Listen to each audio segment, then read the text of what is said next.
Then at the last part of the race, I knew that I was in second place of my age group of that moment. So I was just like, okay, I like this. Like, I want to be improving in this, like, as much as I can. So I feel like that moment is like when triathlon got me, like, at all. Like, at that moment, triathlon says, like, you belong here, like, come here. That was Rodrigo Romero Garcia de la Cadena, otherwise known as Troy, and this is the Yogi Triathlete Podcast. Hey everyone, welcome back to episode 63 of the YTP. I'm Jess, I am your host, and I am super fired up to share our guest with you today. Troy is a genuinely awesome kind of dude. He's so clearly found his path, and he is barreling down it towards great success in the sport of triathlon. Sure, Troy is fast, that's a fact. But even more so, he is committed to the bone, and he is living exactly what this show is all about, purpose. Yes, you have heard. We all have unique purpose on this earth. And the YTP is the place where every week we bring to you the stories of people looking, finding, and living their purpose. People who are rising up from doubt, taking risks to follow the undeniable signs of life, and living bravely against the grain. Yogi Triathlete, the mothership of this pod, is the holistic performance coaching company founded and run by myself and my husband, co-host and YT's head coach, BJ. We offer triathlon and run coaching, mindfulness and meditation, virtual and in-person yoga for athletes, plant-based nutrition counseling, and coaching on demand. Essentially, it's the one-stop shop for anyone looking to tap into their inner badass and rock their life and sport. Holistic performance is changing the face of athleticism. We are on the front lines of this movement, and we believe that it all lends to our greater mission to create a better world. Today, we welcome and share the ever so inspiring Troy, a guy who is showing up every day to follow his dreams and working his butt off under the esteemed guidance of podcast guest 39, Siri Lindley. We love Siri, and we thank her for connecting us with Troy. Thank you, Siri. We reached out to her prior to our trip to Boulder, Colorado, knowing that she would have someone amazing up her sleeve. And in all that is Siri fashion, she did not disappoint. If you haven't listened to our convo with Siri from last October, go back and have a listen.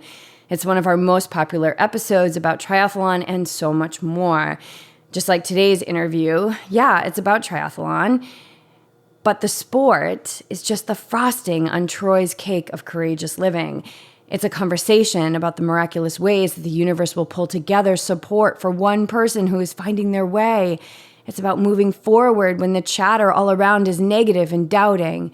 And it's also about what it means when the coach says we're swimming at 8 a.m., a lesson Troy learned on his first training day in Boulder.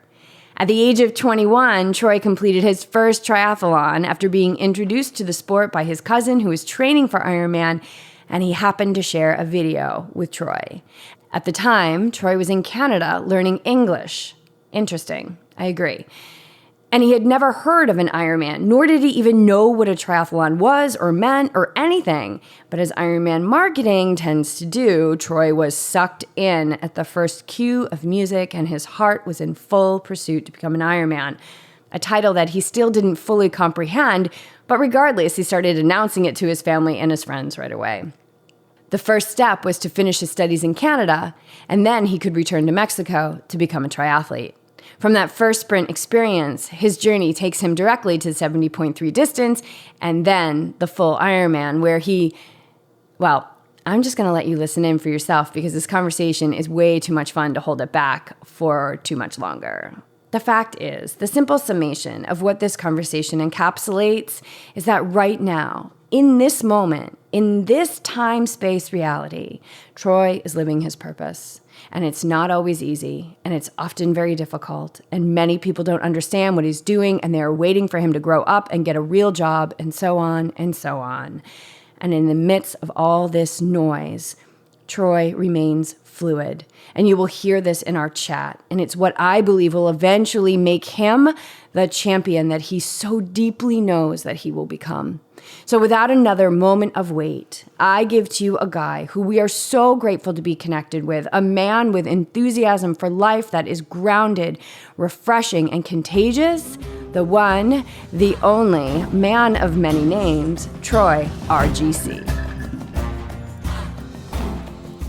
We all at this table trust Siri so much. We reached out to her and said, hey, do you know anyone you think, we should interview while we're there? And she immediately got back to BJ and directed us to you. And we hadn't connected before. And after just hearing the little bit about your story before we turned the mics on, it's like, absolutely, we need to share you. This is a conversation that needs to be out there. Thank you. Thank you You're taking so some risks, aren't you? Yeah, well, I think really much is that about life. It's every day's risk. You just decide to go outside for a ride. You just decide outside for a run. You can be taking risk every time for being hit by a car or whatever, if we think in a wrong way, of course, right?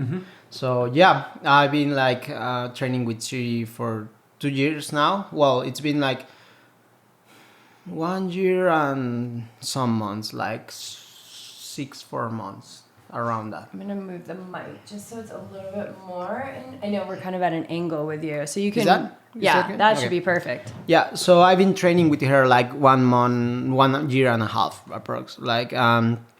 It was really hard to get in the team for me because it's backgrounds. I don't have any sport history. I never did any sports when I was a kid. I was doing mountain bike with my father and my brother when I was 8 years old, but that was all. But just familiar stuff, going out for a ride, not really much competitive stuff. So I don't have really sports backgrounds. And how old are you now? 25. And when did you get into the sport? I started on 21. With no previous sports background. Yeah, not That's at all. awesome. Not swimming. No. So it was pretty much we said, it was a risk. At all. I didn't know what I was getting into. So I was living in Canada because I went to study English. So when I was there, I was talking with one of my cousins, and my cousin says to me I'm doing triathlon, and I was just oh well, what is that? I didn't even have any clue what it was that. So. And then he sent me a link of video of Ironman. So I was at the start, we all know that Ironman marketing is amazing. So the music, yeah, cue the music. It was just this thriller entrance, and I was just oh my gosh, what is that? Really intense. So I was just oh okay, that looks pretty cool. So then I was this is in my mind since I saw that video. You should saw it before, but it's there's two kind of people who says I can and who says I can't. So I was just oh, that's I'm getting into really slowly, but I really love it. So I asked him what is that at all? I want to know everything. So at the moment when I saw that video, I said okay, I want to do that. At someday. So you'd never even done a triathlon? No. You didn't even know what it was. No. And then you're I'm going to do an Ironman. Yeah. So I was living with a lady. You're that's me. I'm the I can person. Yeah, exactly. Yes, Ironman. Yeah. You found me. Where's my checkbook? Yeah, exactly. I have to write it down to be sure that I remember this. So, well, the thing is then I was living with a family who was full sport life in there, in Canada. Yeah. Where in Canada were you? Calgary. Okay. In Alberta. And you went to Alberta to study English. Yeah. It was the same story that I was because telling we you. all know that Americans do not know how to speak correct English, so it's probably a good idea to go to another country. The thing is, I went there because I had friends there, so I was just she was just come here. I have this school where you can get so I went there. I got luckily I got with this family, and this family was completely sport family. The daughter is track runner, and she's living now in Arizona, full scholarship for running track. The other guy is playing football, American football, full scholarship also here in the States. So it's she was personal trainer. Her husband also was a personal trainer. So that's how I started, without knowing, getting myself involved in the sports, living at all. So I started eating clean, running every once a day and everything. So then I came to see Belinda, and I said to her I want to do an Ironman. She was just what? You crazy? Yeah, someday. Okay, yeah, I believe that. Yeah, someday. So I was just like, at that moment, I didn't know like what was it at all. So I came back to Mexico, and then I started like some other of my cousins starts training triathlon also. So, And so he's the one that said, I'm doing this triathlon. And you were like, what? And then between then and when you go back to Mexico, you've already decided you're doing an Ironman. And so what distance of triathlon is he training for? Is he doing a big one or? he was training for an Ironman. Oh, he was training doing for an Ironman. He was doing Nice Okay. in France. Yeah. So like 2 weeks after when he told me that. Okay. So I came back to Mexico, and then that's funny because I never did like a short distance race. Like I did like maybe a sprint, and then I did a half, and then I jumped to the Ironman. So I never did an Olympic distance before. So Until tomorrow. Until tomorrow, exactly. Yeah. Tomorrow's not your... Which makes me like so nervous. Like Is tomorrow your first Olympic? Yeah, yeah. Oh, that's so awesome. That's great. Yeah, so I'm sure you've ridden the course. Yeah, plenty of times. I Living know here the in course. I've been swimming there. I know the area, but Yeah. I don't know. It's just like nervous. But Because you know it's just going to hurt. It's Yeah. going to be quick. yeah, And it's painful. yeah. You know, like we know, like she and I, we know, and also my older coach. We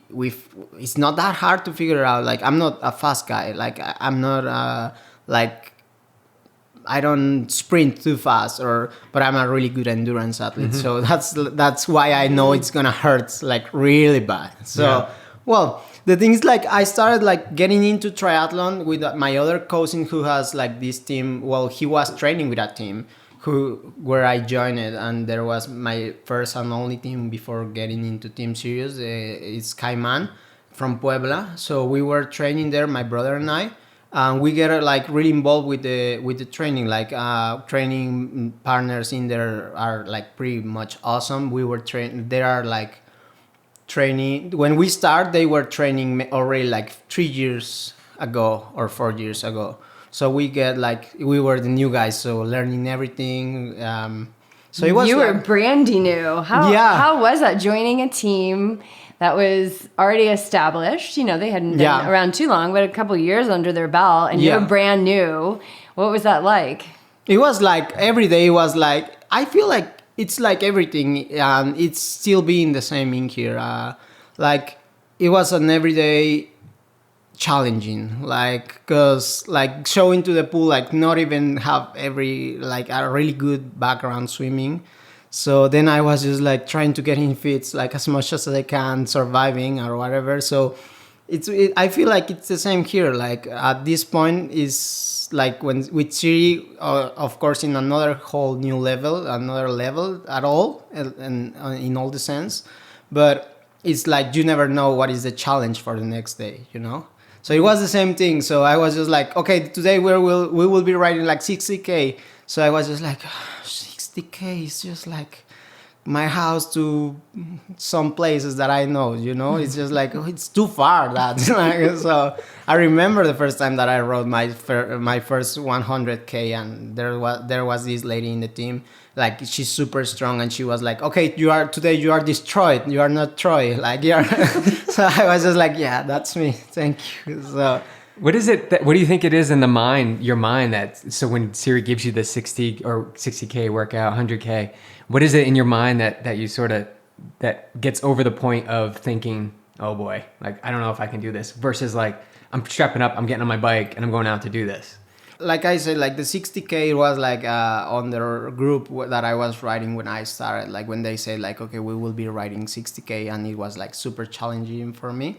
But now like whenever we start some sessions, Siri says like, okay, this is the session that we are gonna do, and then of course you get like maybe at some point scared of the session, but you know that you like Siri give us like pretty much all the I will say like all the bullets to protect yourself, to know like you can like do that, like No matter what it is. yeah, exactly. So if you fail this time, you will be able to do it like next time. So it's just like that little second that you take a risk again, like you say, like be relentless to say like, okay, I'm gonna do it. Like it just like she says, you just can't control like your effort or your attitude. So you just try to be like the best at the both time, and you just go for it. But it's pretty interesting. Like every day it's something new, something different. So Do you have is the schedule that you get in the moment, or is it,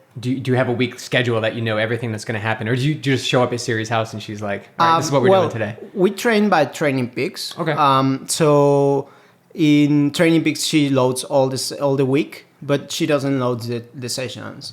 So you just know like Tuesday it's gonna be brick. So you just show to the house because you know it's gonna be a brick, but you don't know how it's gonna be. Like if it's hard, easy, or long, or what it's gonna be like. So yeah, it's like I like it that way. Otherwise, I'll be thinking like all week, like, oh my gosh, I have on Sunday like long session swimming or something. I think that's what athletes need, is that detachment from seeing the whole week in advance. And I get you need to know how many hours it is and what the workout is, so you can kind of plan your life. But you're going to think about it all week, about that long ride you have on Saturday versus why not Friday night or Saturday morning you wake up and this is the ride you need to do. Yeah. And you trust in the coach. Anyways, you are going to do it. And you're going to like if you're training in the right way, anyways, you have to do it. Like that's what I say like always. I was like, there was Andres, teammate from Team Sirius, Andres Chirinos from Peru. So we always get out of the pool on Sundays after our runs or like sessions, and he always like the first thing that he does goes to Training Peaks and checks what's going on for the next week. And I was just like really like mad at the time because I was just like, man, you just finished swimming and you are just interested in what's coming on for the next week. So give yourself a chance to breathe, and tomorrow you will see like what you have. Like you anyways, you have to do it. So. Yeah, but like everybody works different. Mm-hmm. So for some athletes, I think they will be like, they prefer to see like how it's gonna be the week, or other ones we prefer to surprise. But having that weekly plan only allows you to fall back into, I'm just gonna do this workout enough so that I can save the energy to do that tough workout on Thursday. Yeah. Whereas if you don't know what the workout is, you're giving it your best. Even if the best is an easy recovery session, you're doing your best to do easy recovery in that day, because that's the workout the best easy that you can. Yes. Yeah, exactly. Because it's like it's this delay in being your best, because I'm going to be my best on that Saturday long ride. Never happens. But you said it when we started this podcast, a couple seconds in, you said everything's a risk. Like you get on your bike and you go out on the road, that's a risk. Like you get up in the morning, you go down the stairs, that's a risk. Like don't delay your life. Live it right now and go 100%, whether that's 100% recovery or 100% like hardcore on the bike, the swim, or the run. All right, let's go dial it back to Puebla. So that's where it's Puebla. Yeah, that's where you grew up. With you. Puebla. Oh, Puebla. Oh. Yeah. I got to go to Canada. Puebla. Yeah, exactly. All right. Okay, good. Done. Let's go back there. So you joined this triathlon team. Yeah. Do you have a race in mind? At that moment? Yeah. Had you already done your sprint, or were you training for a sprint? No, I was training for the sprint. So, and was that a local race? Yeah, it was like, I'm from Tehuacan, actually. Tehuacan is from 1 hour from Puebla, which is the capital of the state. So, but I was living always in Tehuacan all my life till I went to Canada. Then I come back to Puebla and I started living in Puebla. So there's where I was training with my team. And I knew about this little race at my local city, like at Tehuacan. So, and it was like a mountain bike ride, like the bicycle, it was a mountain bike course. So I was just like, this is perfect. Like I never rode a road bike before when I was training. I was just doing like all my sessions on mountain bike, like training in the mountain, because I really love mountain biking, like a lot. So I was at that moment, it was like my only option that I was saying like, no, I'm not gonna be a road bike guy. No. So then I went to this race, And I don't know how I survived the swim because it was in a pool like 400 meters, but I was just like dying. Like it was awful, like at all. Like Why?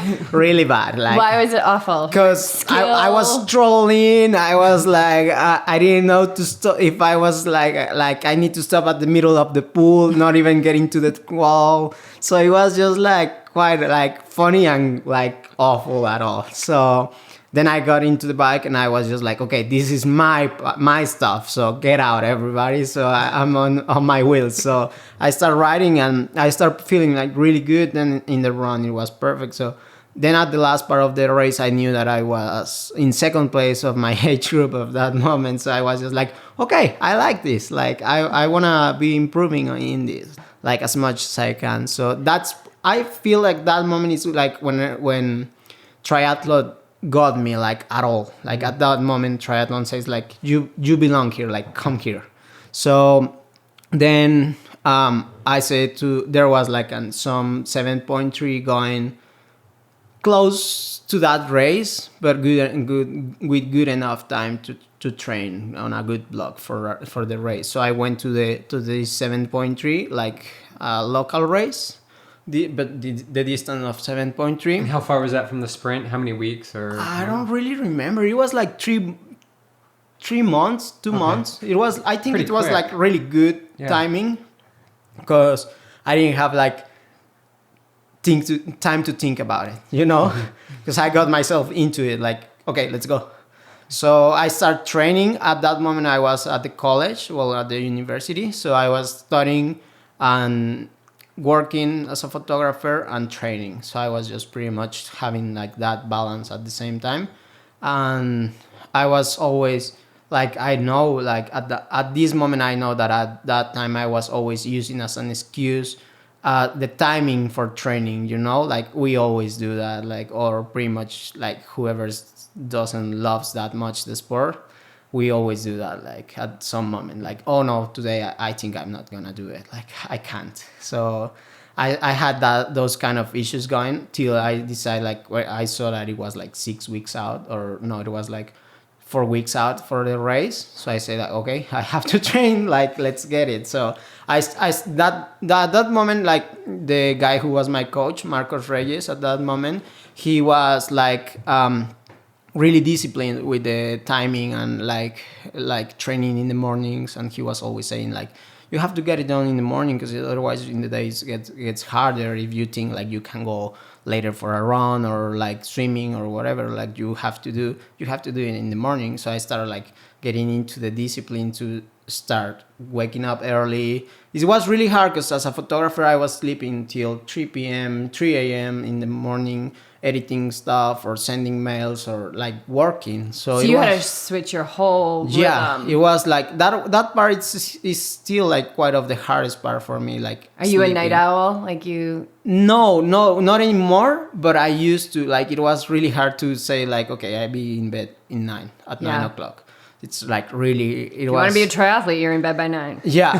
Now I don't have a trouble with that. Like, I think it's way too much now. So how's your swimming coming along at this point? Now you're 6 weeks out from a half Ironman, and you've been using a bunch of excuses of, no, I don't have any time. Well, now you really are getting to a point where you don't have a lot of time. Like, how's the swimming progressing? You know, like I really, really, really believe, and I don't want to feel like a dreamer or sounds like a dreamer, but everything happens for a reason, right? So absolutely. I was training with the team where I can barely stay on their feet of any of them at one gym where we were swimming. So then by some reason, my brother and I, we jumped to another gym where they have these swim sessions, like really good with swim class and sessions. So I started swimming with them, and then I started improving. So, but my brother went to another gym. That's how I figured out like how big was the difference. Because then we started swimming together, and my brother, it wasn't like that. It didn't have like that big improvement that I was doing it at the moment, because the class, it was really good. So by some reason, I started swimming with these people there. So it helps a lot. Like for my race, it was like totally changing. And actually, that was a problem when I started training with Siri. Siri was just like, okay, your swimming has to be like you need to get into a swim block, like write us up. When I signed the contract with Siri, so we were just like, okay, let's get it, like on the swimming going. But it's been like lately for 4 years swimming better, way better. What does a swim block look like for you? When I started, we were swimming. Well, I remember perfectly like the first call with Siri. She says like, okay, Troy, well, I designed your first, I think it was like 8 weeks training for swim block. Don't worry, you are not gonna be out of shape for riding or running, but you will be fine. Like, okay, your first day is 5.2 Ks. Are you good with that? Are you fine? And I was just like, yeah, sounds good. Like, it's fine. And she laughed so bad, like, okay, all right. Okay, let's see Tuesday. You have 3.8 or like, I don't remember, like whatever it was. And then in the afternoon, you have 4K. And I was just like, okay, yeah, it's fine that. Yeah. Or you want me to just be loading for a bit, or what do you want? No, it's fine. Like, I was dying on the first session, like the first 5K. I think the longest that I swim before it was like 4K. And now you're doing like 4K twice a day.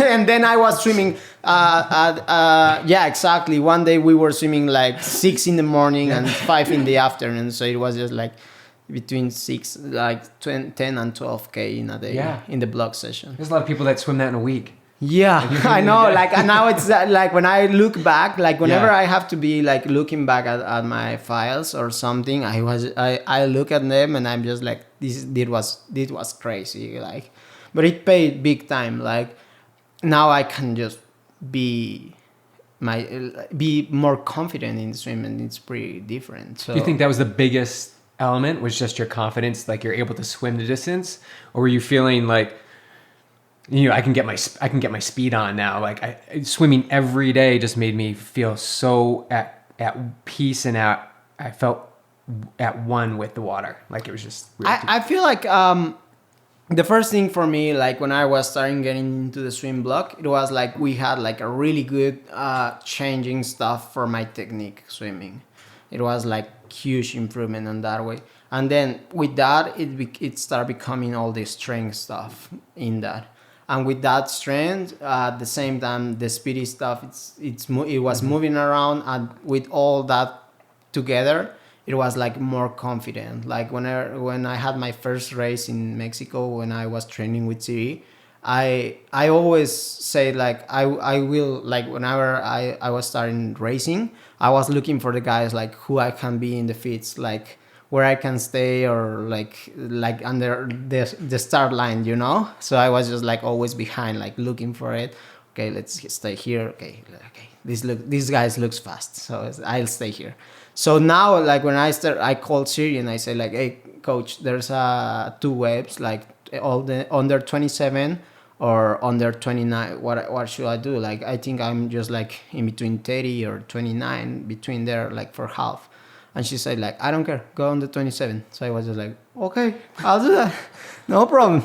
So I jump in the 27, like in the start line, and I was just like right in the front, like, I got this, like, I don't care, like, and it was 26, like the swim for the first swim, like of after. You did a 26. Yeah, but I was just dropping so I get out of the water, as Siri said, like, I want you to get out of the water with the first guys and stay as long as they blah blah blah. So I did that, and we were like, I was just cruising on their feet like perfectly. It was just like the perfect ride. But it's just like, I think everything comes together on that part.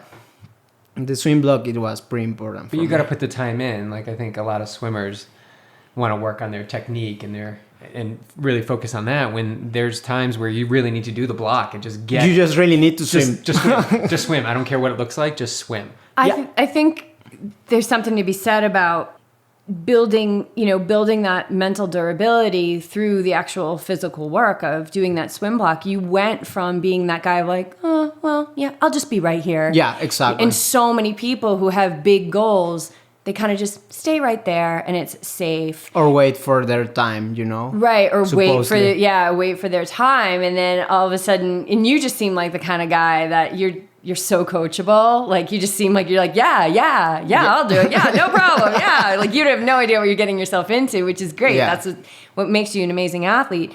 But then you jumped in the front of that 27 group and you're like, I got this. Like, Yes. those are two totally different people.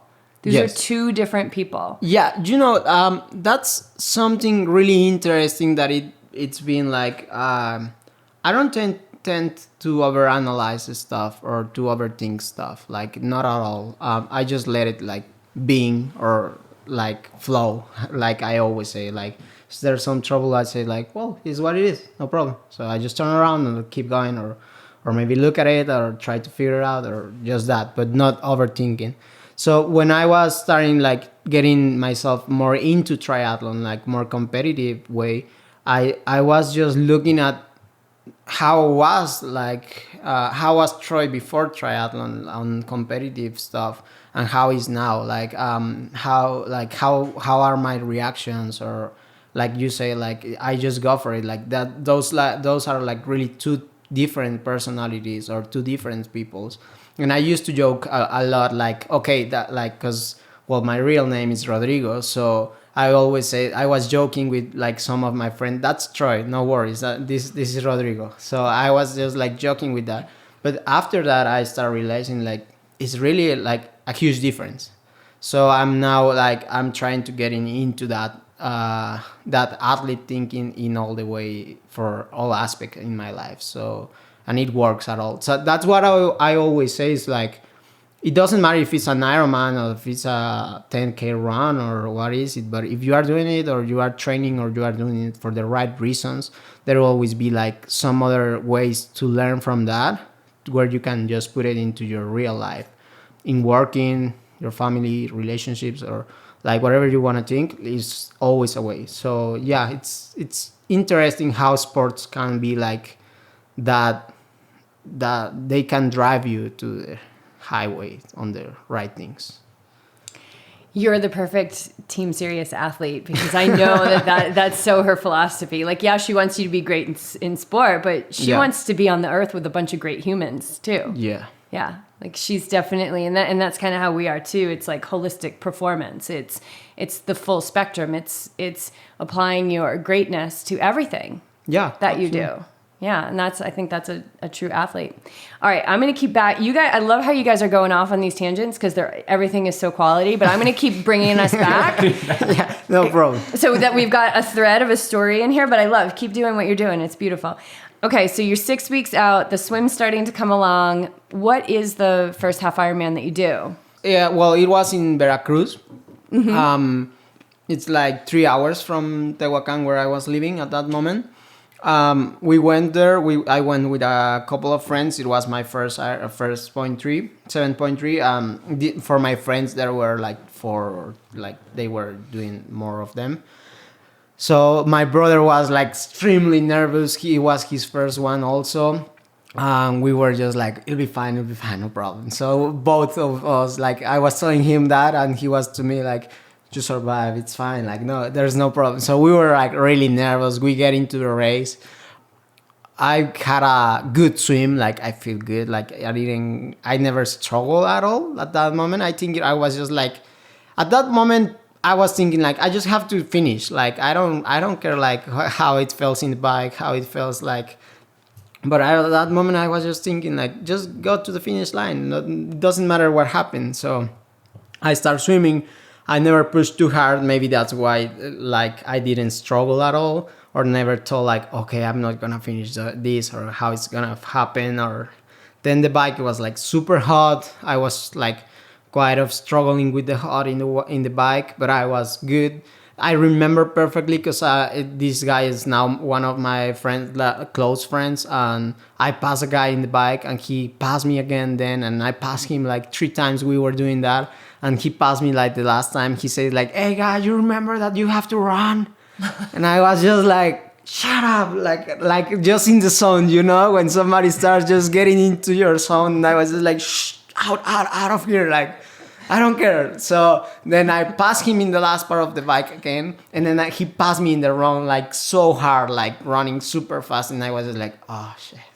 I forgot that I have to run. So you went a little too hard on the bike, probably. Yeah, probably. Yeah. Well, but like then, we all do. Then we finished, and I think I got third on that race. Like at that 7.3, it was my first 7.3, and I got third.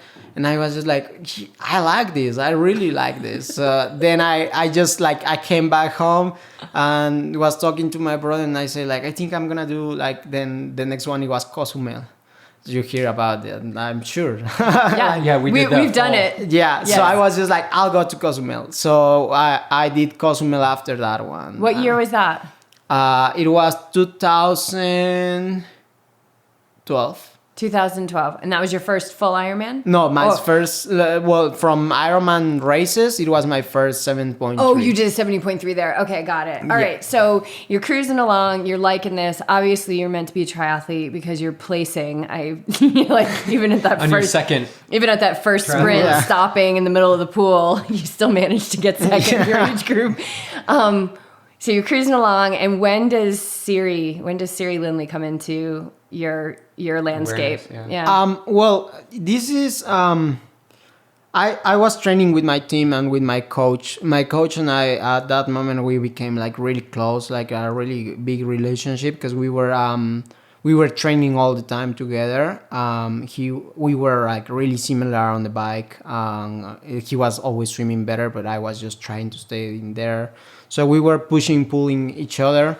We went to Worlds. Well, I went to 7.3 Cozumel. I didn't qualify that time for Worlds because I was just like maybe like 20 seconds from third place in that race.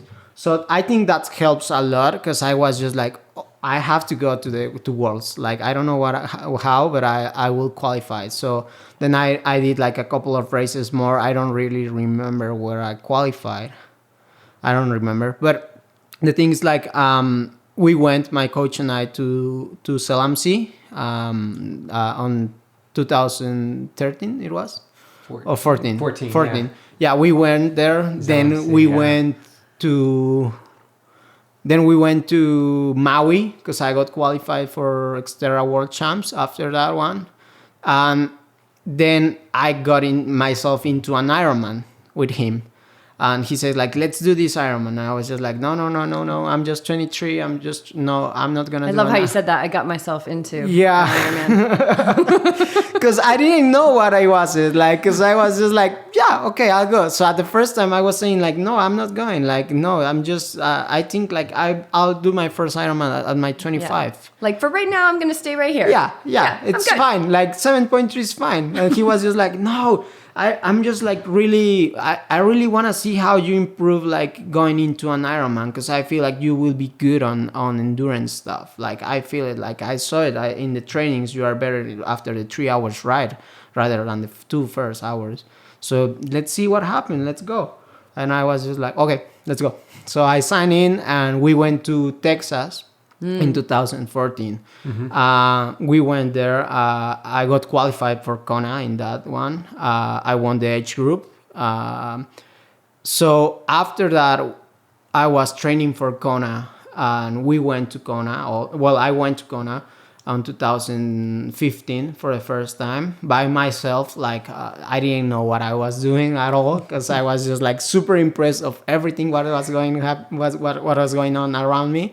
But it was like super cool. I didn't have like the race that I was planning at all because the island always is hard. So then I came back to my city and my coach, he was like a really huge fan from Siri.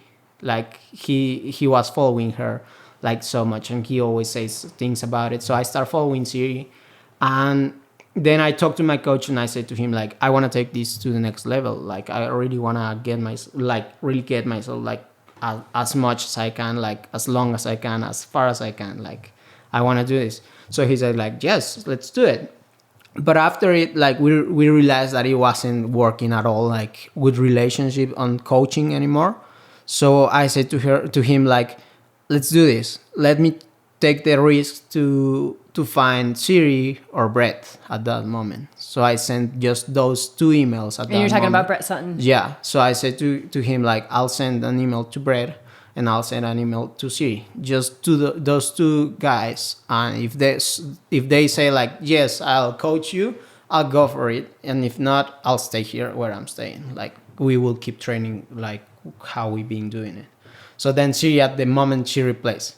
And I was just like honestly, like freaking out. Like, she replaced, like, what is next? Like, what do I have to do? Like, I was just like, this is not happening. Like, this is not real. Like, I was just like really nervous about it because the step, it was already done, you know? But there's no mistakes. So Yeah. there was part of you that knew like this was the next right move. But then when it happened, was there part of you like was there a little like fear? Yeah, of course I was scary at the moment because, you know, like even Siri said to me, like, is there when you just really realize there's a good relationship when people knows what's going around the situation even without knowing you, you know? Like, she called me like the first time. Well, the first part, I sent her an email. She replies back and she sent me like a couple of questionnaires, like huge ones, and I was just like, what is this? Like what? What would be a huge one? Yeah. Like, I don't remember the last time that I read it that much. Like, it was just like, Oh, questions, like big, like long questions. question, and just options: yes, no, yes, no, yes, no. So I was just like, okay. And I exactly remember the last one. It was like, if you don't have the 99.1 commitment to this, don't waste your time and don't send this back. Like, if you are sure, send it back and just replay. And if you are not sure, like 1,000,000%, don't waste your time because we don't want to waste our time. They want all in. Because all she's in. going to give Yeah. you 1,000,000%. Exactly. Yeah. So when I got to that question, literally, it was like 10:30 in the night. So I got out of the computer, take my dog out for a walk, and then I went for a walk, like thinking. And I say like, okay, I do that. So I came back and I sent it back. So then I knew that it was like, I was really excited, but really scared at the same time because I didn't know what I was like coming at all. Because at that contract, I was saying like, I cannot train with somebody else, which means like I'll be training by myself for an Ironman, which is like all the time, like by yourself training in Mexico. It's like really hard. Like, you have to be like somebody with you in the ride or like following you in the car or something else. Why is that? Because like the insecurity, it's pretty hard, and also the drivers are really aggressive. So it's just like quite a risky in a bad way. Yeah. And it's not like here at Boulders, and we live in Southern California, and it's just as ridiculous. Big bike lanes. Yeah, and, exactly. long- It's just so in road conditions, how are road conditions? Road conditions are quite fine. Yeah, It depends of where you go, but Right. it's like really hard. Like, So you there's have like a some- couple of good rides on a good condition, and some others you just have to go like really careful.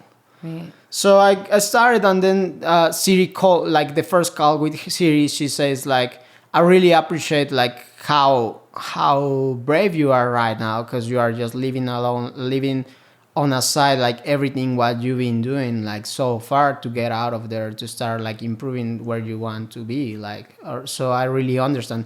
And at that moment, that means like completely everything, because I knew that she was pretty much understanding what it was happening in Mexico for me. So it was hard, because that transition, it was, especially when you are really close to somebody and you are working with that guy, and then people thinks like, I kick him out, like, okay, I'm running out of here, I'm going to somebody better, or like, you know, like that kind of situation.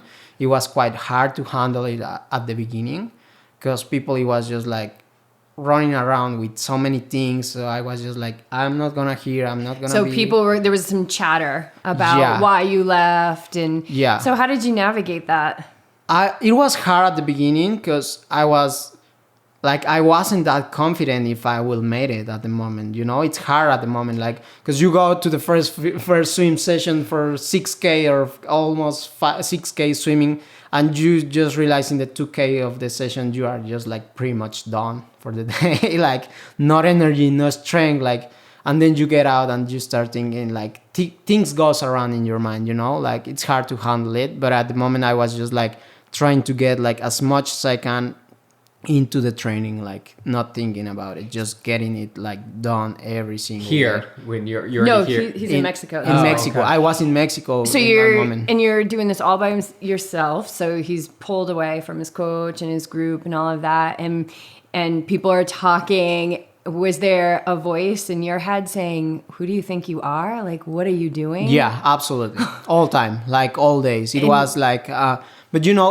like I said at that moment when she says that, like I really understand what's happening. Like she didn't even, it wasn't that bad at that moment when I was talking to her, but I feel like she knew what is gonna happen, like or she feel it at that moment. She can see the big picture. Yeah, exactly. I love that about her, and I picked that up in our conversation with her, that she's got this view where she can kind of look down and she can see the whole picture. Yeah, like really, really detailed on it. Like she doesn't just look at you as like, okay, I'm going to get results out of him. She's looking at you and your situation and now what she's asking of you, and you're 99.1% in. Yeah, exactly. So when you were saying that voice came up a lot, where did you go in your mind, or what did you do to get to just move away from that voice? And it's not like to quiet that voice, because sometimes when you try and move away from the part of you that's saying, who are you to be doing this, that voice will get even louder.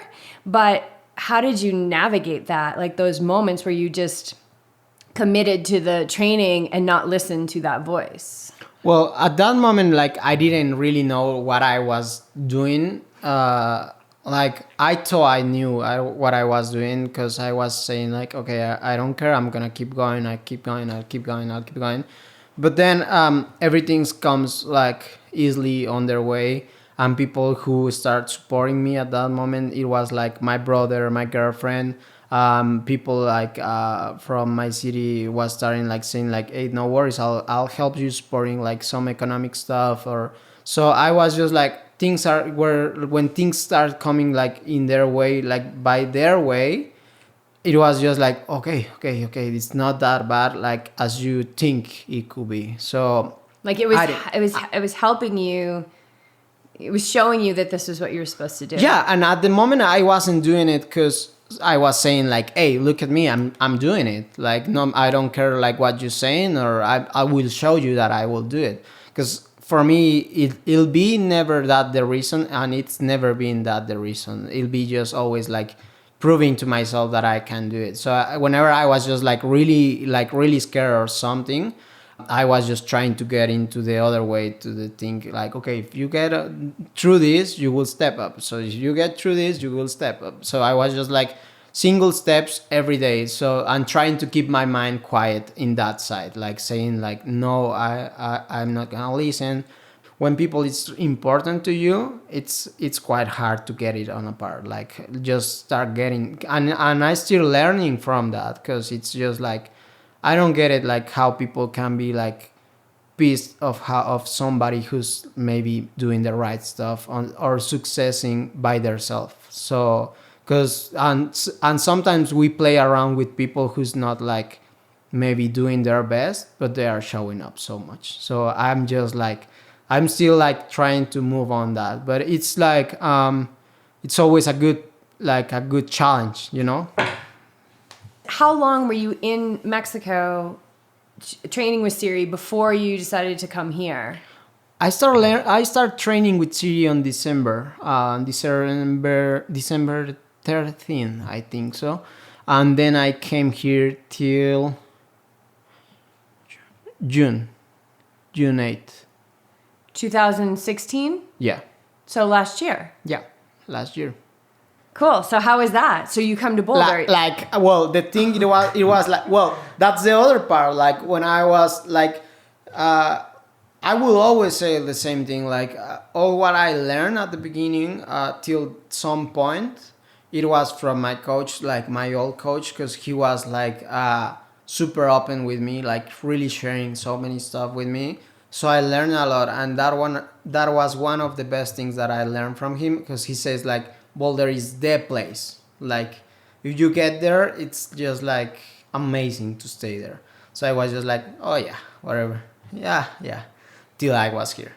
And it's amazing. Yeah, it is amazing. So let's back it up just a tiny bit. What did it take for you to what did you leave behind in Mexico to come here? Because you were going to come here for what, a few weeks or? I was like, when I started training with Siri, she says like, okay, at that moment, she didn't have any age groupers, no any age group trainings. So just professional athletes. But she says like, I see something like in you, like I want to be training your coach. We can do like a good work together. Let's do it. And if you will start remotely, and then we will see if you can come after the swim block or after like some block training. So we start training, and then I didn't really wanted to ask like, hey, can I come now? Can I come now? So I was just like, hey coach, I'm thinking like to do Boulder, Ironman Boulder. What do you think? And maybe do like some good block training before Ironman Boulder. What do you say? Yeah, we will check. Like we will see. It sounds like a good plan, but we will see. It sounds amazing. So you're waiting for her to open the door for you to come to Boulder. So was that a yes or was it a no? I was just maybe? I was just like at that moment like, okay, I might wait to ask again in another way. So then I was just like keep training, and like literally killing myself in every single session, like so bad. And then I sent her an email like saying like, hey, look, I found like these weeks will working. Like, what do you think? Like, yeah, absolutely, come. Like whenever you wanna come. No, I'm missing something. Well, we went to San George, so I raced there. I met her there for first time, and we were talking. And after the race, she says like, whenever you wanna come to Boulder, you're welcome. So I came back to Mexico, and I was just like really freaking out. I went to my brother and she says like, whenever I want to go, like I can go now, like tomorrow, like no more, doesn't matter. So he was just like, okay. He's been always like that. I'm always like super excited, and he's always like, okay, and how you gonna pay? And okay, and so he's like the more realistic side. Mm-hmm. So he was just like, okay, let's find a way like to make it work, and you can go, like let's do it. So I was starting like doing it. So then I sent to Siri like, okay, this is my plan. This is the Ironman. Then after that, I can do this race and blah, blah, blah. And she says like, okay, Troy, you can come just till this part of the year. Because after that part of the year, I have my Kona squad. The Kona squad is just like not age groupers allowed. So just till that time, you can stay in Boulder. Otherwise, I cannot be like really paying attention on your session or what you're training or what you're doing. So I came here just with the plan for Ironman Boulder. It was like 6 weeks, I think. I was training here, and before Ironman Boulder, she told me like, okay, I want you to stay longer. Like, I think you are doing a great fit on the team, and we are having like a really good block of training. And so, she's feeling it. She's seeing you interact with the team. Yeah. She's feeling the energy. She's feeling what you're bringing to the team. Like that's so big. Exactly. So I was really feeling like you easily feel like you can really know like when you belong to somewhere or not. Like sometimes you try too hard to really belong where you're not, and you just have like different signs where you are not reading or not paying attention, and you don't get it. So I was just like, at the moment I was just like, okay, I'll find a way. So I was like, I told you before, I was just calling like to people that he was supporting me in Mexico, like I have to stay longer. She sent me an email, like this big email saying like, I want you to stay longer. So I did that. I don't know how, but I found a way. And so you're needing to pay rent here. Yeah. You're needing food, race registration, everything. Yeah. So who is stepping up to support you in this? Oh, like I had like two big peoples that they were just like saying like, just try, go for it. Like I remember perfectly one of them. It's a good friend from Tehuacan. He's Nisim. He says like, you don't worry for the business side. I'll do the business side. Like I'll check that. Like, you just go for training. You just keep training. And this is your friend that you have a business with. Is that who you're talking no, about? he's just a good friend that he says, like, when I first qualified to Kona, he knew that I was qualifying. He also does triathlon, so that he just come close and he says, like, I want to support. Like, when he says business, he's talking about the registrations and things like that. Yeah. I want a friend like that. Yeah. So it was just like, I feel like really lucky with that. And there was like... so blessed. But you're pursuing all these opportunities, risking everything all the time. And you don't know what's going to be on the other side. I think that you, like, without knowing, you are calling it. Whenever I, like, at this moment, even, like, sometimes it's hard for me, like, knowing, like, what I'm gonna do, like financially stuff. Like, for all athletes, it's hard, you know. Like, but I was like, when you are, like, in the middle of the way, like in the middle of professional triathlon or in the middle of really working, like, it's just like what I'm gonna do. Like, in that middle part, it's just like still hard, but I don't really worry at the moment because I know that by working hard, it's just like calling it to happen by some other ways. But yeah, at that moment, this guy says that, and there's another lady that she was a marathon runner from my city. So she was like, when she knew that I was training, it's like a quite of important part because my family, well, I'm not meaning like my mother, my father, my sister, and my brothers, in like my other part of the family, they didn't understand what I was doing. Like in Mexico, it's not that common to be like athlete.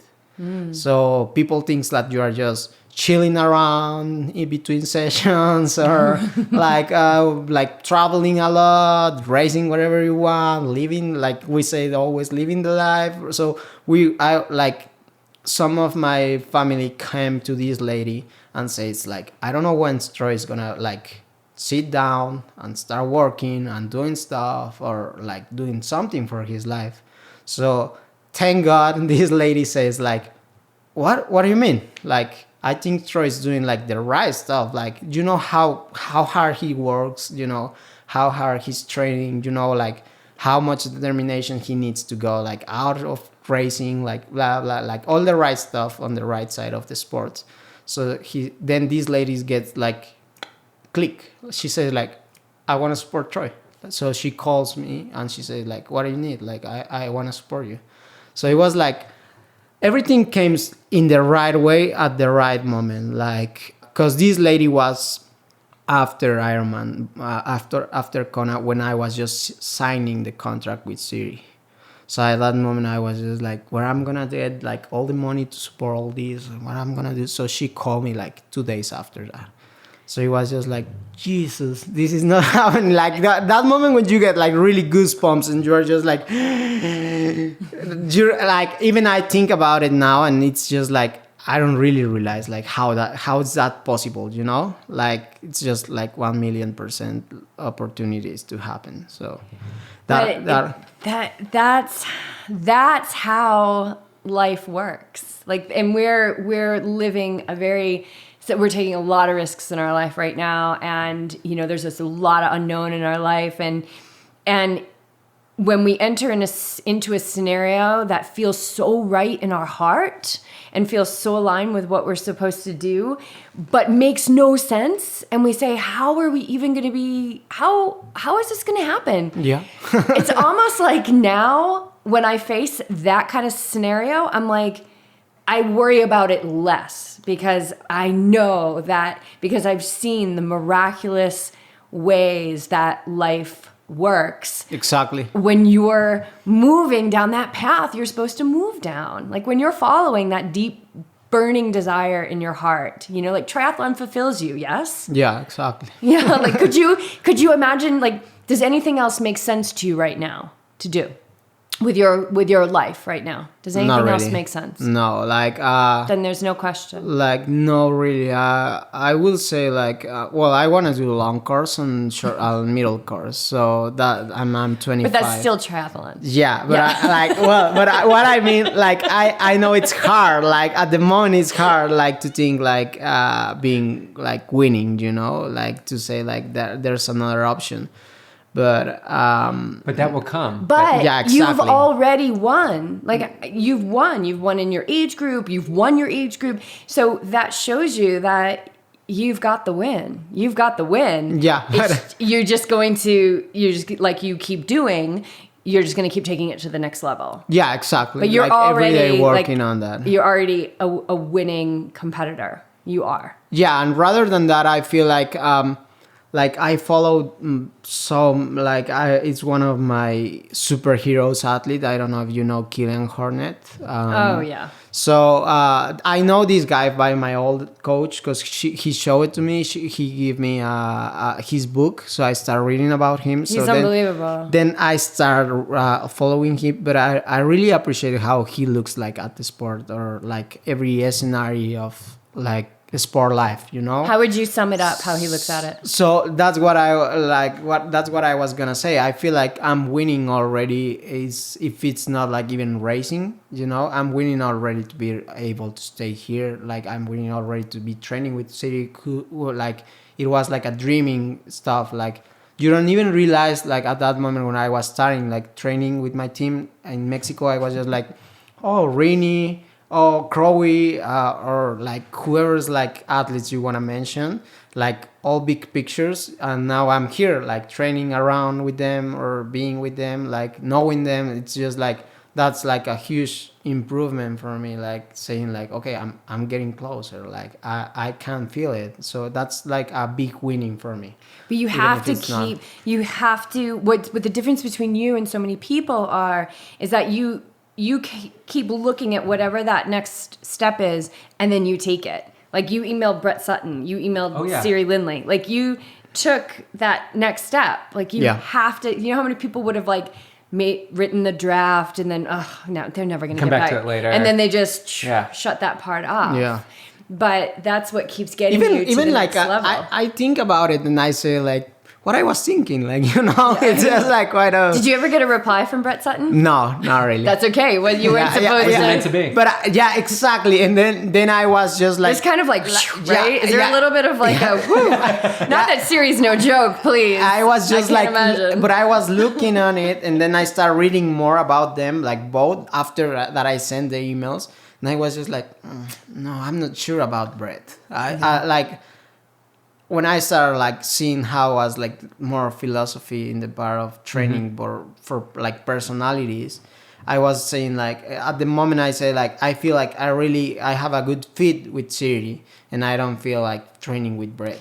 I think Siri from my perspective combines that hardcore like and we'll talk about your first day showing up at the pool, but that hardcore like do not fool around, do not waste my time, but she cares about you deeply. Yeah, she's just like really hi. Hello, how are you?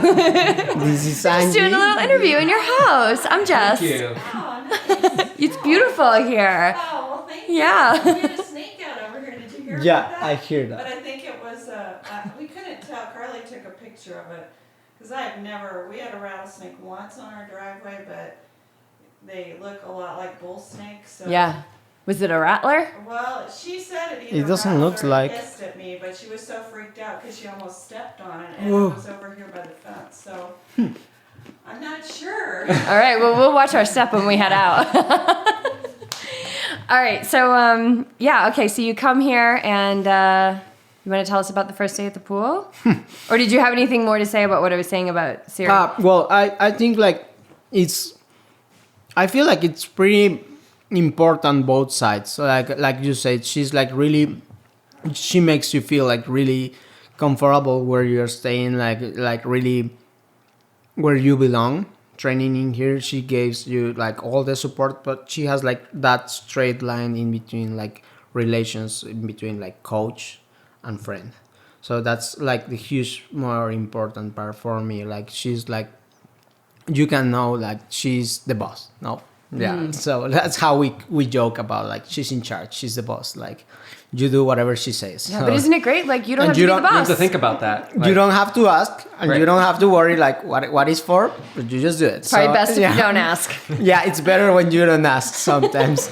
But the thing is, like, but at some moment she makes you feel comfortable at the same moment, like at the same moment. But like when she wants to be like really hard on trainings, like she knows how to go. It's like you go now. So she has like this really good quality to make things working on that way. Like I told you, like the first, she was like, at the night before the night that I arrived, she texts me like, "Oh, Troy, we are so happy to have you here. So glad. Like, thanks for coming. Amazing. Blah. Like, so excited about it." And I was just like, "Yes, I'm so excited for tomorrow." So then I fell asleep. Like texting, I fell asleep from traveling, from building my bag when I arrived, putting all my clothes in my house, like everything. So I fell asleep. And then I was staying with Ivan O'Gorman, so I just hear on my door like, and I was just, when I wake up and I was just like, what is that? Like, I didn't even, like when you fall asleep like so bad and you don't really realize like where you are and you don't get like at You're once. like, where am I? Yeah. I woke up yesterday Yeah, in I was Mexico. just like, oh, what is going on? Like, and then I started listening to Ivan, you know him, and he was just like, "Come on, little princess, wake up!" And I was, "You're gonna be late!" And I was just like, "What?" So I opened the door, I get dressed like so fast, get my suit like quickly out of the house, and he was like, "Here is your coffee, come on, man, like let's get out." So he drove all the way to Rally Sports, like super fast. I jump into the pool, like to the gate, like to get it to the pool. So, and then the first thing that I saw was she yelling to me like, with her finger like, "You are late, blah, blah, blah, blah. We say like 8 o'clock, you have to show up 10 minutes before." And I was just like, "Oh shit, sorry." So that was my first day, and that never happened again. Did she let you swim or did you get... Yeah. She says like, "Get in the pool now." Yeah, like, and don't look at me. Also Rini and Ellie was getting into the pool like at that moment. So she was like quite angry with me and quite angry with them. So she was like, "You two are late also. Come on now." Like, You were like, let's get. all right, well, and I was just like, Rennie's doing it too. and I was just like, I'm not the only one. So it was quite like, but at that moment I knew like how things are, like it was Set the tone. My first day, I knew how things will roll in here. Like, you show up in time, you have like all your stuff together to know what you have to train. Like, you are not showing to the pool like saying like, "Okay, pool boy band," and then she says like, "Where's your pool?" Like, they will never happen. Right. Like 8 o'clock is, you're in the pool swimming at 8 o'clock. 8 o'clock, like 8:00, first stroke. And this keeps you honest with your commitment as well. Like, you know where she stands. Yeah. And now you know where you stand too. You signed that contract. You're committed. Like, you need to show up at 8. Yes. Like, it's just not a time. Like, you've got a personal commitment to this. Yeah, as exactly. well as she does. So it sort of keeps you honest as well. Yeah, that's what I always say. Is like, if you like, it's like, I feel like it's in any relationships. Like, you give and you take like what you give. Like, it's coming like both ways relationship. Yeah, are you really all in? And that's a time when you can think back to that final question on the survey. Like, are you 99.9%? You all in?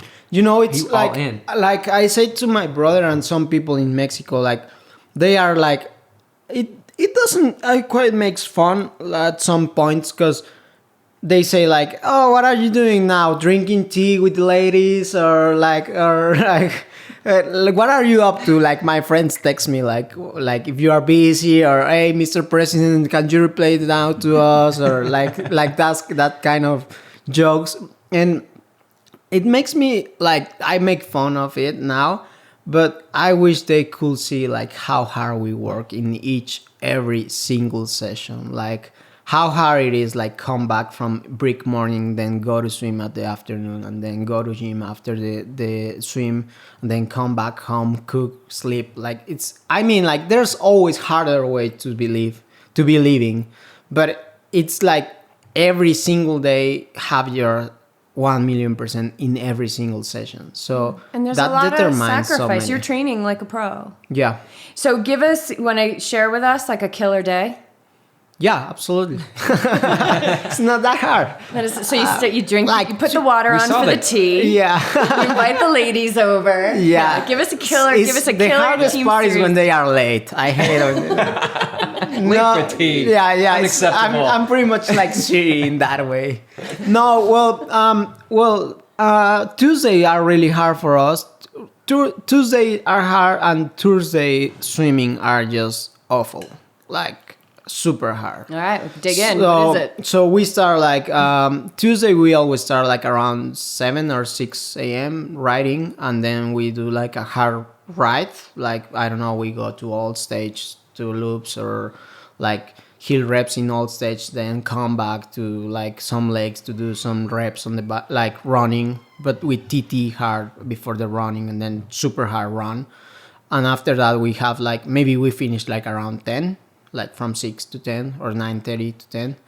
So then we have like this little break to 10 to 1:30, which is like just to recover, eat or get ready for, because at 1:30 p.m. we have a swim, like a long swim, but like quite a strong swim, long strong swim, like maybe 5K or 550, like something in between 4 and 5.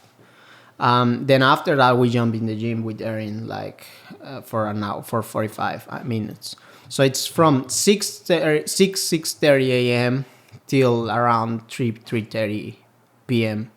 like training full day. So it's just like after that you are pretty much done. So it's, or Thursday you have like 6K swim in the pool, and then after that you have like 3 hours ride. So it's just like it's not that easy to get into, like and sometimes you have like these rides that they are by yourself, and it gets just like harder to go out, you know. And she'll say like, you're riding this by yourself. Yeah. Like she will show us up at all the pool sessions. That's some things that I'm just like absolutely at first grateful for that, because she gives like so much good energy at the pool, because otherwise it'll be just like horrible experience for us. Like when she's away for some reason, we are all swimming good, like everything keeps working at the way that it has to be. But sometimes we are just like, oh my gosh, when this is gonna end? Like it's so hard, like so long, like I don't know, like we always say that. So when she's out there, she's always like so much good energy around, like screaming like, come on, we got this, like get in time, like on the top, like always like pushing you. So I always say like that's amazing, because whenever I'm swimming at home by myself, it's just like so bad. So when you came here last time, have you gone home yet? Last year I came here on June, then I went back home after Kona. And then when did you come back? I came back on April 18. April. And then how long are you staying? Do you know? I hope till Kona time. Yeah. That's the goal. Nice. Yeah. And what is after days like this, and you're still young, so you've got this super resilient body, by the way. I've got 20 years on you, so things are going to change. But what does your recovery look like now? And how is Siri on recovery? Is she kind of pushing you? Does she push you guys on recovery, or leave it up to you? Or we have like super hard days, super easy days. Yeah. During the weeks. It's so important. Whoever takes that super easy days harder than they should, next day we will know who did it. Because in the session we will struggle in somebody. So she's taking care of like your active recovery. Yeah. But then when you come back here, do you do any like self-care on your body, or ice baths or anything like that? I do like whenever I'm getting closer to my races, I get like 4 weeks out, start doing like one massage a week. Oh, who do you get massage from here? Byron Thomas. You know him?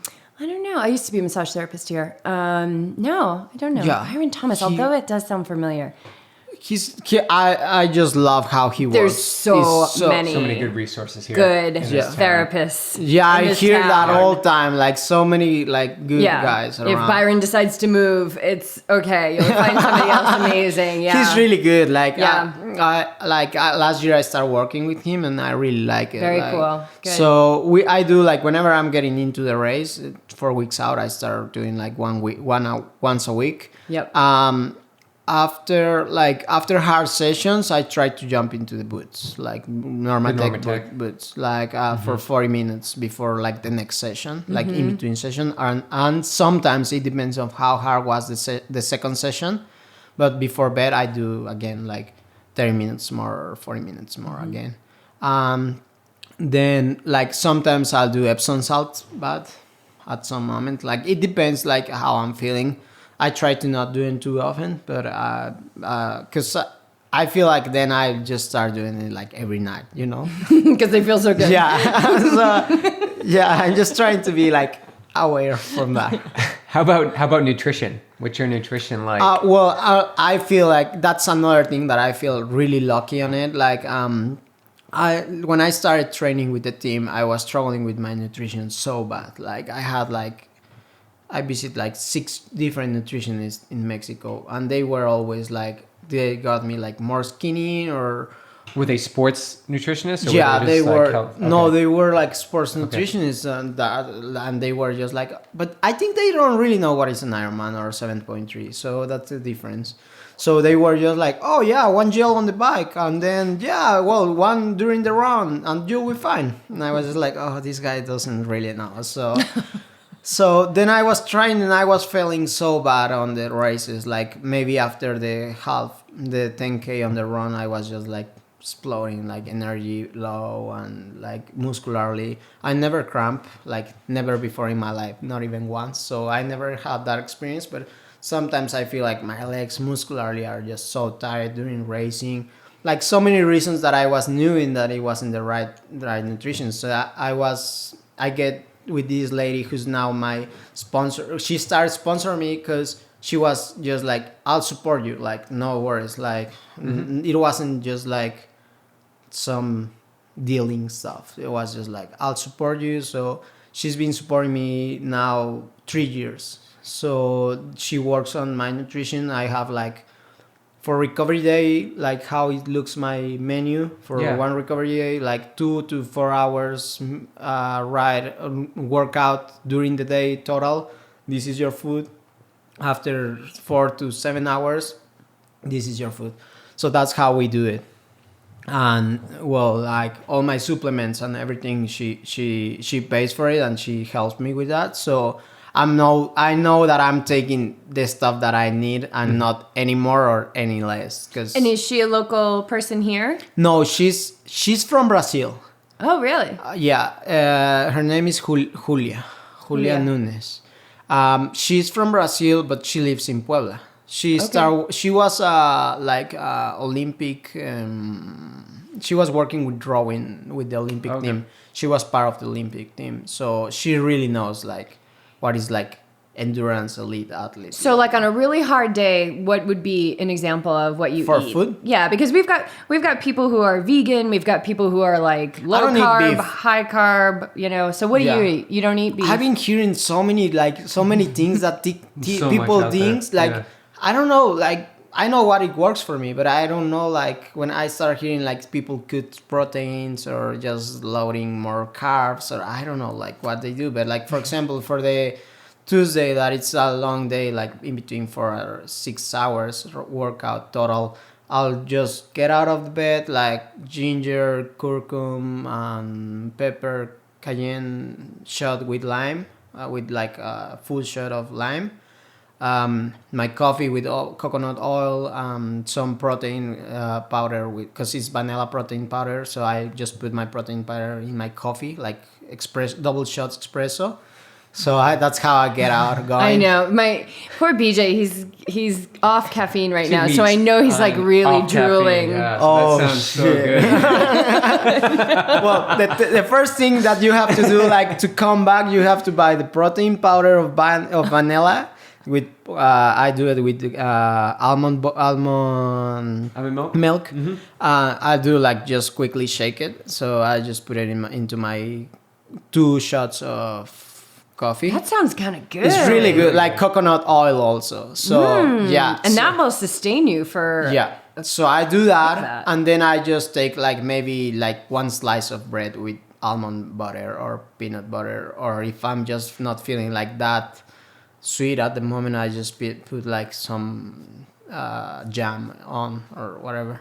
So I go out for the ride, and during the ride, people, well, Siri, Rini, and who else was making jokes last year? I don't know who was, but they were Rebecca also. Rebecca and Rini and Siri were making jokes about my nutrition during the bike because I just always take like these little baby foods.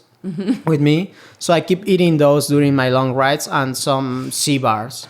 They were picking on you a little bit. From Cliff Bar. So I was the Z bar. yeah. Yes. Yeah. So like the C bar, I get like maybe for the ride, like one with protein and the other one just like the regular one. And the I don't know what is the name, like the punch, this one, like like the little pouches. Yeah. The baby food? The baby food, but I do it like the veggies one, like Yeah. what's spinach, kale, mango, and some other things. Is that from Cliff too, or is that? No. I just buy like regular, like You go down whatever the baby is on aisle. a sale. You go in the supermarket. You're like, I gotta buy some baby food. Yeah, exactly. Like, I was Don't getting need the diapers, but I'll take the food. I need this. So I get like, if you see my nutrition for long rides, it's like all baby food because it's C bars for kids, like, and then the pouches, and it's just like, okay. But it works for you. This is the whole thing. It Like, works for you. Absolutely fine. But Yeah. here is the thing that what I'm thinking, like, if it's good for baby stomach, so which it'll be good for you like 6 hours ride, or if you are going like on an effort. It's a really interesting way to look at it. So I say like, okay, so I start like, maybe I take 2 of those for long rides or whatever. And then, well, for drinks, I just take like whatever I like for, like, it doesn't matter, like Gatorade or electrolyte. whatever. Like, Yeah. I'm not like picky with that. I can go whatever, like. If it's like really, really hard session, I'll be drinking or taking some gels. Like in the middle of the session where I go, it'll be like way harder, or I take... So something that you can absorb really quick. Yeah, I can absorb really quick, or you have caffeine or also some good amino acids on, or some extra salts. Yeah, I'm not taking it for that moment. I'm taking it more for the recovery, like to have more for my body to get like the recovery faster on the way, like not like maybe preventing some other. Yeah, don't put yourself in a hole. Yeah, and then take it out. Right. Yeah. So, during the session, start the recovery process already. Yeah. What about on the run? Because I know a lot of people get that that bad feeling. Yeah, like your stomach is up and down, and if you're doing like let's just say 8 to 10K like hard like session, are you taking anything? In the run, I keep my like serious impressed because I get the gels like without problem. I don't need water to pass them. Like just take them. So on the run, I just take like a couple of gels with me, like 2 or 3 gels. If it's a hard run, like in intervals run or like really hard run. If it's not a hard run, I'll just take like one of the baby foods. That's all, because that will takes me like 3 sips. So it'll be like, if I do it like every 15 minutes, it'll be like maybe 45 minutes run or like maybe longer. Because if it's longer, if it's easier, I'll just be eating like maybe 20-25 minutes along. So that's what I do on the run. Then I come back from training. I have like a really good breakfast with protein shake and recovery shake. What's in your shake?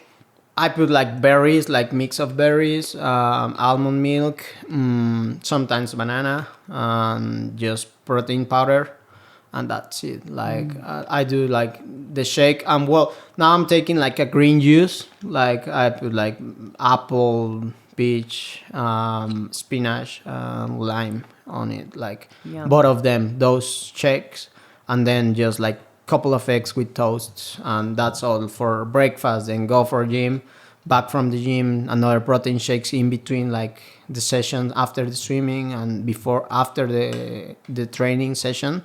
Pretty much I feel like I survive with the protein powder a lot.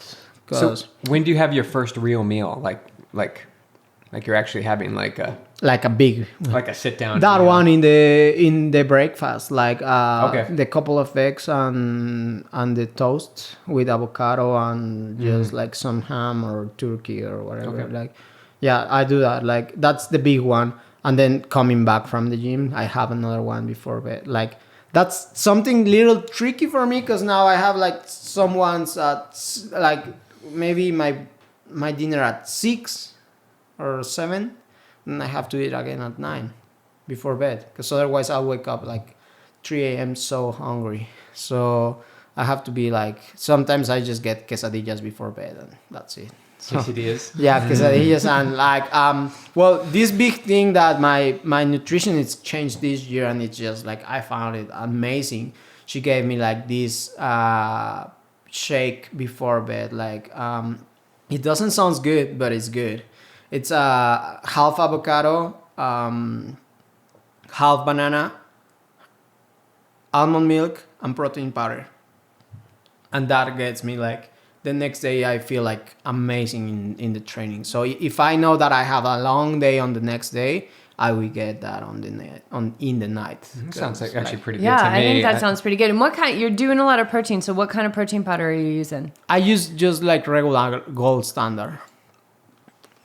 It's just that one. I feel like it's pretty good, like good amino acids. And I think it has glutamine also. So it works really good. Like, because I was taking muscle milk, but I was starting to getting like way more muscles, so I didn't like it at all. So, because I was That'll feeling, definitely affect your swimming. Yeah. For sure. I was getting way the more. running. There's not. I love that. There's not a lot of guys out there that say that. I was getting way more muscles, and I didn't like that. Yeah, like, well, I don't know. I feel like I'm 57 kilograms, so it's just like I'm too light. So I can't really notice when I'm just like having extra weight.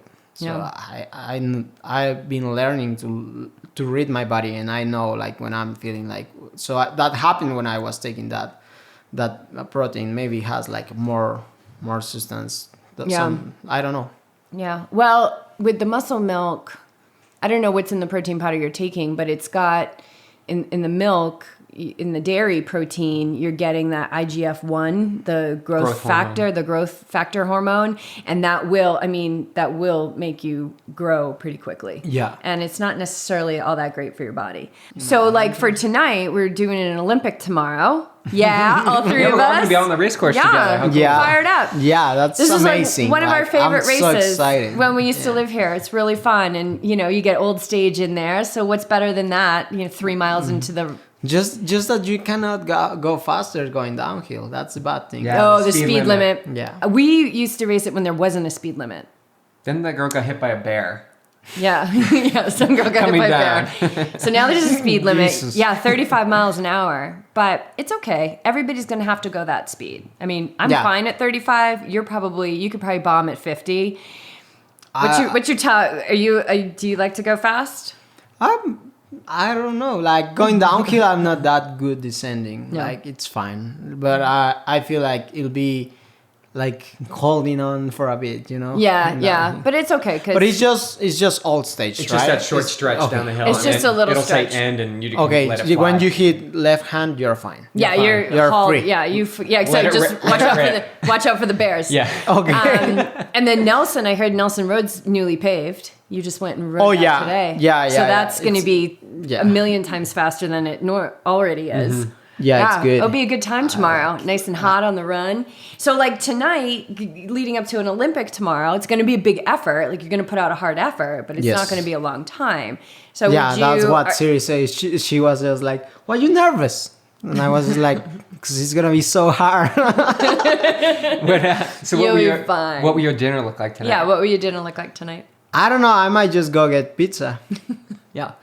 Yeah, Keep it simple. and pizza and some good veggies. I always have to be like eating veggies. Like it doesn't matter if I eat like pizza, quesadillas, hamburger, like whatever I want, but I always have to be like big portion of veggies. Like always.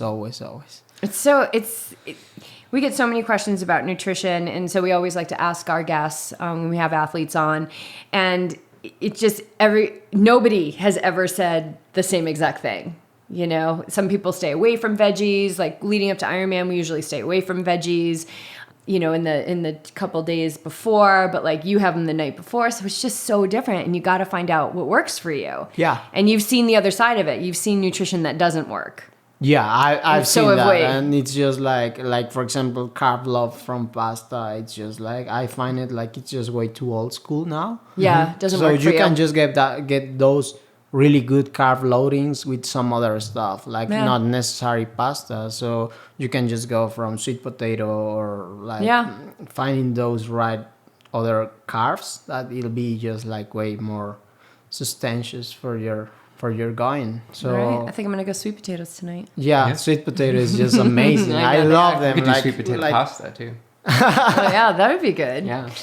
All right. Well, I think we should probably get wrapping it up here. Do you have any more questions, BJ? Yeah, I just want to. So, what's your expectations for tomorrow? Because this is your first Olympic. Yeah. This is Boulder Peak, which is an epic classic race here in Boulder, Colorado. Like, Thank you. I'm not nervous now. Let me add to it. It's going to be super competitive. it's gonna be competitive, but you know what? It's gonna be so much fun because, like you said, you're gonna see those faces out there. Like, Yeah. there's gonna be lots of pros out there, even spectating. You're gonna Yeah. see them. You're gonna see the devil up on old stage, like cheering people on. So, what do you think about tomorrow? What's going through your mind? I don't like, people always tell me like, my friends always says like, okay, I'm gonna hit these numbers, I'm gonna do this, or this Yeah. is my plan on the swim. But I never done it before, like not even in my first race. Like I never said like, okay, my time will be this. But for tomorrow, it's the same thing. Like no really big expectations at all. I just gonna try. Like I'm really scared of the swim. Like I said before, like I know it's gonna be like really hard swim because it's just like Olympic distance swim. So you don't hold anything back in there. So I'll be just like really trying to get like stay as long as I can with whoever sits on the front, like in the swim, and then just give 1,000,000% on the bike and on the run. But not big expectations. I know it's gonna hurt. Like it's gonna be like a big day because it's especially after like this big block of training. Like I don't know. Like I've been training like for maybe 6 weeks, like really full training. So I feel like it's just like it needs to be tomorrow, like the day, just to smash it. You know, like I need to do it. Like because after that I'll be racing Ironman Santa Rosa. Oh, Which is in we're going to be Oh, there. we're gonna be there. I'm doing it. Amazing. Awesome. That's great. Oh, how cool. Yeah, so cool. I'm racing that, so I know that this is like a important part of the training. So I'm not the guy who says like, oh, I'm racing because I'm training because whatever. Right, You are right. racing.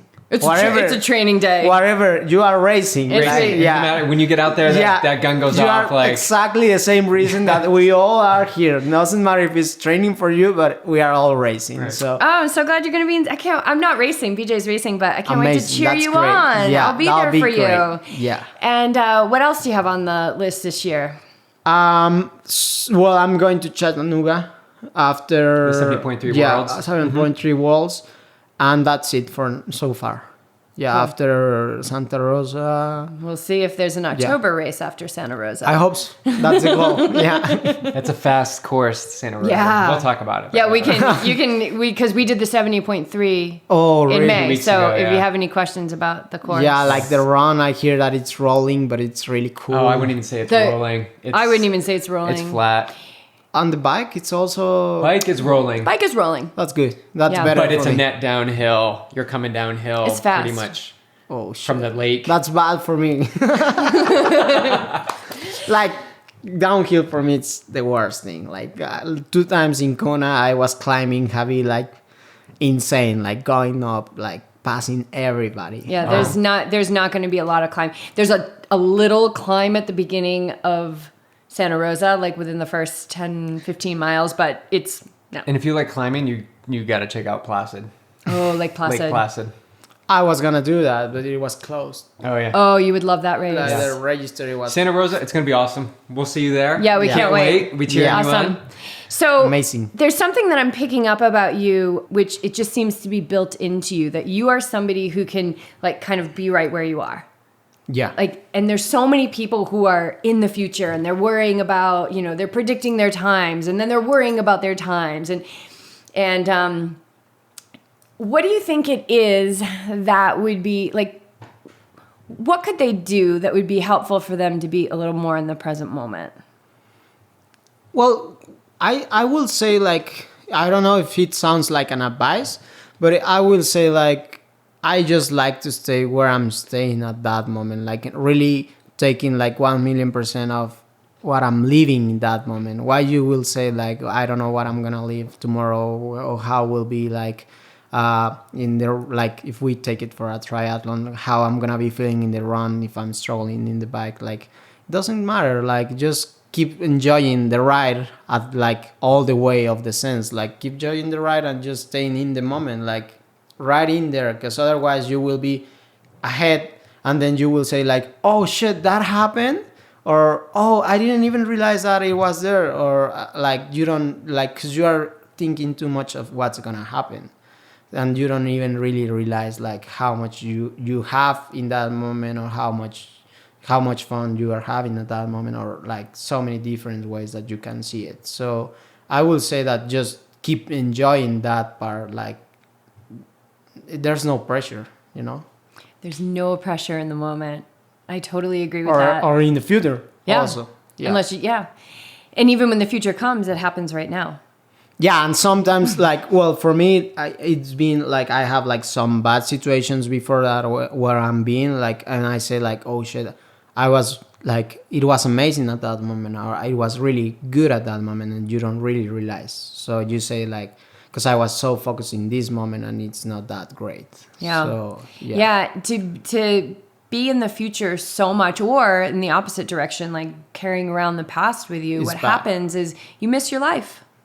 Yeah, and sometimes when you start thinking about the future, like I have the sister of my mother. She always says to me, like when I was talking to her, she was like, always big expectations are taking you to the big, like how you say when you say like, oh, it wasn't like I expected, like. Yeah, like having big. Was she saying like having big expectations when the moment comes, it's never as good as you thought it was going to be? Exactly. So if you are having these big expectations, you will have like a big shocking at the moment sometimes. So you just have to let it be like how it goes. Exactly. Awesome. Thank you. Wait. Why do we call you Troy if your name's Rodrigo? Because I love that name so much more. Because when I was living in Canada, I said like things happens for a reason. I was coming back to Mexico 2 days after that. I was like in the day that it happens that I met this friend at the bus stop. We were there and he was talking to me like, hey, what's your name? And I said like Rodrigo. And he said like, I had my car presentations for like photography and I give it to him.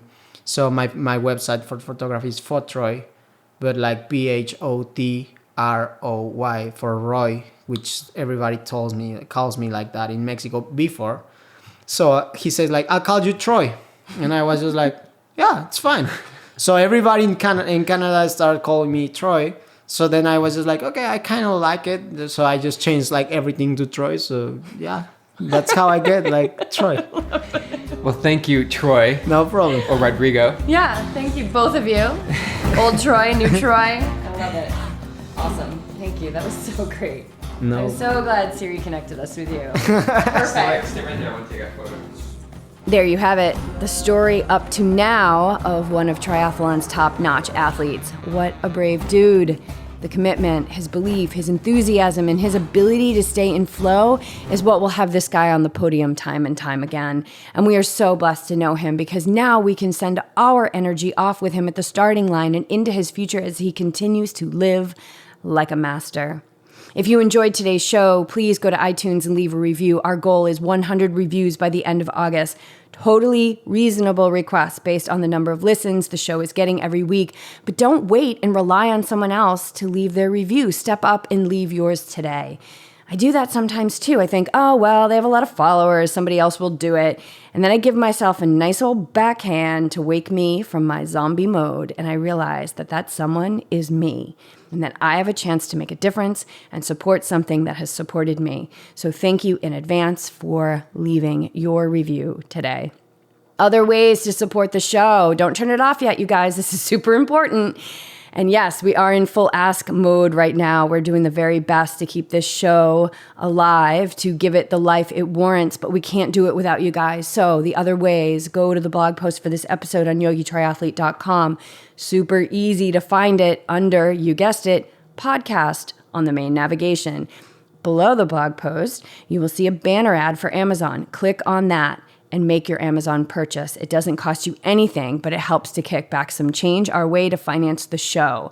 Use that link every time you purchase from Amazon. And right next to the Amazon banner ad is our Patreon page where you can make a monthly pledge and then you'd never have to think about it again. You can get to Amazon however you want. All right, that's it for this week. We love you guys. We love our guests. We love this podcast, and we are keeping all channels open for the future. So stay aboard this wild ride, because these conversations help all of us to remain awake and ready for all that life throws our way. And through our awakeness, we are able to steer our ships into the treacherous seas with more grace and skill and mastery. And this, you guys, this is how we create a better world.